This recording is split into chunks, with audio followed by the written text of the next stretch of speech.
Hello super hero lovers, চলে এলাম বংশপর update সিরিজের একটি নতুন এপিসোড নিয়ে। হ্যাঁ, অনেকদিন ধরে আপডেট আসছিল না, কিন্তু এবার থেকে আবারও নিয়মিত আপডেট আসবে। তো চলুন, এই সপ্তাহে অনেক আপডেট আছে, অনেক রুমার্স আছে, অনেক নিউজ বেরিয়ে এসেছে।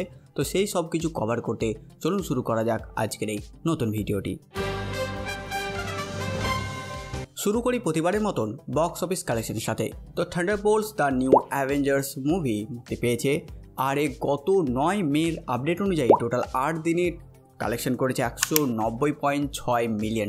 বক্স অফিসের পর এবার চলে যাব মার্বেলের আপডেটগুলোর কাছে, কারণ মার্বেলের অনেক আপডেট বেরিয়ে এসেছে। প্রথমত কথা বলে নিই রিসেন্ট মুক্তি পাওয়া মুভি থান্ডারবোল্টস নিয়ে। এই মুভিটি মার্বেল সিনেম্যাটিক ইউনিভার্সের অন্যান্য মুভির তুলনায় একদম আলাদা টোনে তৈরি করা, আর তার জন্য এই মুভিটা অনেক অডিয়েন্সকে ভালো লাগেনি, কিন্তু ম্যাক্সিমাম অডিয়েন্স পছন্দ করেছে। তাই ক্রিটিক্স একে দিয়েছে 88%-এর স্কোর, আর অডিয়েন্স স্কোর এসেছে 94%। এই মুভির রিভিউ, এন্ডিং আর পোস্ট ক্রেডিট সিন সাথে সাথে পুরো মুভির এক্সপ্লেনেশন অলরেডি চ্যানেলে বানানো আছে।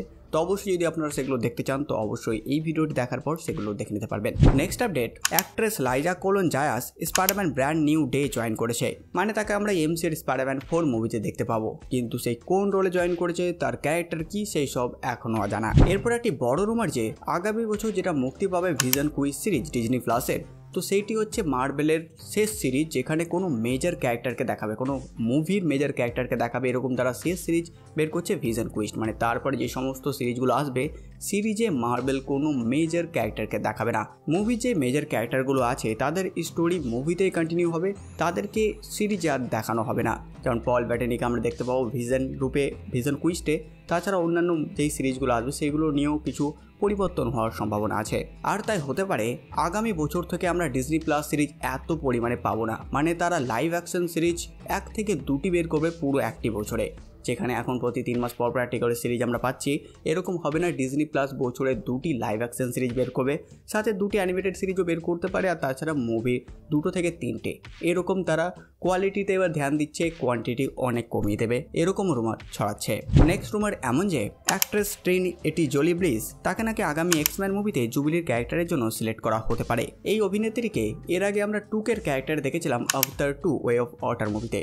তাছাড়া এই আভতার 3 ও 4 থাকবে বলেও শোনা যাচ্ছে। পরবর্তী রুমার থর 5 থেকে শোনা যাচ্ছে এই মুভির জন্য টাইকা ওয়াইটিটিকে নেওয়া হবে না, আর ক্রিস হেমসওয়ার্থ চাইছে যাতে আগামী থর 5 মুভিতে স্যাম হ্যাগরেডকে সিলেক্ট করে, যে এর আগে ক্রিস হেমসওয়ার্থের সাথে এক্সট্রাকশন মুভিতে কাজ করেছে। এখন ডিরেক্টর কে হবে সেটা তো পরের কথা, কিন্তু এটা থেকে তো এটা নিশ্চিত যে থর 5-এর আর্লি ডেভেলপমেন্ট বা একদম শুরুর দিনের কাজ শুরু হয়ে গেছে। আর তাছাড়া থর 5 যখনই আসুক, আমার যেটা পার্সোনালি মনে হয় এই থর 5, doctor strange 3, Spiderman brand new day মানে স্পাইডারম্যান 4, এই সমস্ত মুভি অ্যাভেঞ্জার্স ডুমসডের পরে ও সিক্রেট ওয়ার্সের আগে রিলিজ হবে। আর তার জন্য অ্যাভেঞ্জার্স ডুমসডের পরে আমরা এই 3টে মুভি দেখতে পাবো, তারপর সিক্রেট ওয়ার্স। আর তাই হতে পারে সিক্রেট ওয়ার্স টাইমেও রিলিজ হতে পারে, তার আগে 3টি মুভি রিলিজ হতে পারে, কিংবা এই 3টি মুভির জন্য সিক্রেট ওয়ার্সকে ডিলে করা হতে পারে। এখন দেখাই যাক। এছাড়া একটা খবর যেটা তো আপনারা সবাই জানেন, যে থান্ডারবোল্টস মুভির নাম বদলে গেছে। মানে এটার নাম ছিল থান্ডারবোল্টস, আর যে স্টার সাইন ছিল সেটার মানে দ্য নিউ অ্যাভেঞ্জার্স, আর সেটা সেই মুভির লাস্টেই রিভিল হয়ে যায়। সাথে সাথে এই মুভি একটি রেকর্ড সেট করে, কারণ এমসির এর আগে যতগুলো মুভি এসেছে তাতে এত বড় পোস্ট ক্রেডিট সিন ছিল না। নেক্সট একটা সেট ফটো বেরিয়ে এসেছে, যেখানে আমরা আগামী দ্য ফ্যান্টাস্টিক ফোর মুভির সিলভার সার্ফার সালাভালের হিউম্যান ফর্মের ছবি দেখতে পাই। মানে হতে পারে এই মুভিতে তার ব্যাক স্টোরি বা তার হিউম্যান ফর্মের কিছু কাহিনী তো অবশ্যই দেখাবে। পরবর্তী খবর জেরেমি রেনারের তরফ থেকে, মানে আমাদের হকাই, তো সে আগামী হকাই সিজন 2-তে থাকবে না। তার কারণ সে জানিয়েছে যে স্টুডিও তার স্যালারি হাফ করে দিয়েছে বলে সে রিজেক্ট করেছে নতুন সিজনে রিটার্ন করতে। মানে হকাই সিজন 1-এ সে যতটা পারিশ্রমিক পেয়েছিল তার পারিশ্রমিককে হাফ করে দেওয়া হয় সিজন 2 এর জন্য, আর তাই সিজন 2-তে রিটার্ন নিয়ে সে রিজেক্ট করে দিয়েছে যে আমি যাবো না, তোরা বানিয়ে নে সিজন 2 বিনা ক্লিন বাটনকে নিয়ে।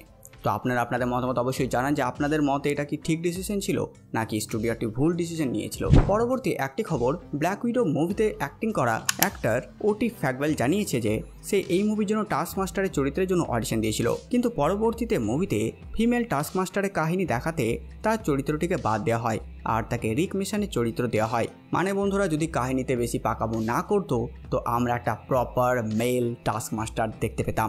নেক্সট থান্ডারবোল্টসের ডিরেক্টর জানিয়েছে এই মুভির পোস্ট ক্রেডিট সিনটি অ্যাভেঞ্জার্স ডুমসডের প্রোডাকশনের সময় শুটিং করা হয়েছে, আর সে এটি শ্যুট করেনি, সে ছিল জাস্ট ওখানে।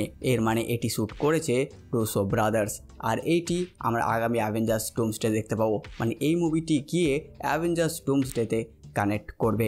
Next Nightcrawler actor Alan Cumming জানিয়েছে যে সে পেড্রো পাস্কালের রিড রিচার্ডের সাথে অ্যাভেঞ্জার্স ডুমসডেতে ফাইট করবে।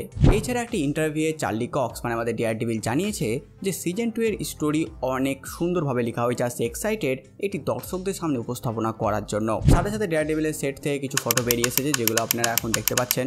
নেক্সট আপডেট ডেডপুল 4কে নিয়ে। তো রুমার এসেছে যে রায়ান রেনল্ড নাকি ডেডপুল 4 এর জন্য 3 থেকে 4 জন এক্সম্যান ক্যারেক্টারকে মুভিতে রাখতে চলেছে, যেটা এক প্রকার এক্সম্যান ও ডেডপুল টিম আপ মুভি হতে চলেছে। সাথে সাথে কেভিন ফাইগি জানিয়েছে যে এক্সম্যানকে নিয়ে তার কাছে আগামী 10 বছরের প্ল্যান আছে, মানে এমসির মধ্যে এক্সম্যানের ফিউচার তো উজ্জ্বল মনে হচ্ছে। এমনকি থান্ডারবোল্ট মুভি রিলিজের পর Robert Downey Junior, Evan Moss, Vanessa Kirby, Chris Hemsworth, Anthony Mackie, Paul Rudd, Simu Liu আরও কয়েকজন মিলে একসাথে ডিনার করে আর সেই মুভি দেখে। আর এখন এরা সবাই ডুমসডে শুটিংয়ে ব্যস্ত, সেখানে সেট থেকে রবার্ট ডাউনি জুনিয়র ছবিও ছেড়েছিল। সাথে সাথে the fantastic four first step movie থেকে ক্যারেক্টার পোস্টারও বেরিয়ে এসেছে। এছাড়া রবার্ট ডাউনি জুনিয়র আয়ন হার্টের অ্যাক্ট্রেস ডোমিনিক ট্রনকে তার পারফরমেন্সের জন্য সুনাম করেছে। সাথে সাথে থান্ডারবোল্টস মুভির নাম চেঞ্জ হওয়ার পর সেবাস্টিয়ান স্ট্যান রাস্তায় থান্ডারবোল্টসের পোস্টার বদলে ফেলে দ্য নিউ অ্যাভেঞ্জার্সের পোস্টার দিয়ে, এমন ভিডিও সামনে এসেছে। এছাড়া এই মুভির পোস্ট ক্রেডিটে আমরা যে জানতে পারি যে স্যাম উইলসন অ্যাভেঞ্জার্স নামের কপিরাইট নিয়েছে, আর এর প্রভাব আমরা রিয়েল লাইফেও দেখতে পাই। অ্যাভেঞ্জার্সের সোশ্যাল মিডিয়া প্ল্যাটফর্মে তার যে প্রোফাইল তার আগে কপিরাইটের সিম্বল সি এখন দেখা যাচ্ছে। তো বন্ধুরা, এই ছিল মার্ভেলের আপডেট। এবার চলুন হলিউড ও ডিসির আপডেটগুলো দেখে নিই। প্রাইম ভিডিওর ফল আউট সিরিজ যদি কারো ভালো লেগেছে তো তাদের জন্য সুখবর, সিজন 2 এর শুটিং শেষ হয়ে গেছে আর এখন এই সিরিজটি পোস্ট প্রোডাকশনে গেছে। যদি কথা বলি ডিসি দ্য ব্যাটম্যান 2 এর ব্যাপারে, তো এই মুভি শুটিং আগামী 2026-এর শুরুর দিকে শুরু হওয়ার কথা, যার মানে এটা শুটিং যদি সঠিক টাইমে শুরু হয়ে যায় তাহলে মুভি আস্তে আস্তে 2027। সাথে সাথে পিস মেকার সিজন 2 এর রিলিজ ডেট সামনে এসেছে। এই নতুন সিজনটি আগামী 21 অগস্ট দেখতে পাবো। এছাড়া দ্য কনজিউরিং মুভির লাস্ট পার্টের ট্রেলার মুক্তি পেয়েছে আর এই মুভিটি আগামী 5 সেপ্টেম্বর মুক্তি পাবে। এমনকি এভিল ডেডের নতুন মুভি এভিল ডেড 1 আগামী 24 জুলাই 2026-এ রিলিজ হবে। আপনারা যদি ব্র্যাড পিটের F1 মুভির জন্য অপেক্ষায় আছেন তো এই মুভির রান টাইম বেরিয়ে এসেছে। আপাতত ধরা হচ্ছে এই মুভিটি 2 ঘন্টা 30 মিনিট মানে 2.5 ঘন্টার হতে চলেছে। সাথে সাথে ডিসি স্টুডিও একটি নতুন টিন টাইটান্স কো মুভির ওপর কাজ করছে। এছাড়া আগামী 20 জন মুক্তি পেতে চলেছে 28 ইয়ার্স লেটার মুভি, আর এই মুভির একটি পোস্টারও বেরিয়ে এসেছে। যদি আপনারা মাইনক্রাফট মুভির অপেক্ষায় আছেন তো আগামী 13ই মে এই মুভি ডিজিটালি মুক্তি পাচ্ছে। নেক্সট একটি রুমার বিস্ট গেমের, তো এই সিরিজটি সিজন 2 ও সিজন 3-র জন্য রিনিউ করা হতে পারে। নেক্সট অবতার 3 মানে ফায়ার অ্যান্ড অ্যাশ এই মুভির লোগো মুক্তি পেয়েছে আর এই মুভিটি আগামী 19 ডিসেম্বর মুক্তি পেতে চলেছে। তো বন্ধুরা, এই ছিল এই সপ্তাহের আপডেট। আপনারা কমেন্ট করে জানান ভিডিও আপনাদের কেমন লাগলো। সাথে সাথে আমার কাজ যদি আপনাদের ভালো লাগে ভিডিও লাইক চ্যানেলকে সাবস্ক্রাইব করবেন। তো আমি নতুন ভিডিও নিয়ে আমি প্রিন্স সালমান আর আপনারা দেখছিলেন বাংলা কমিক্স।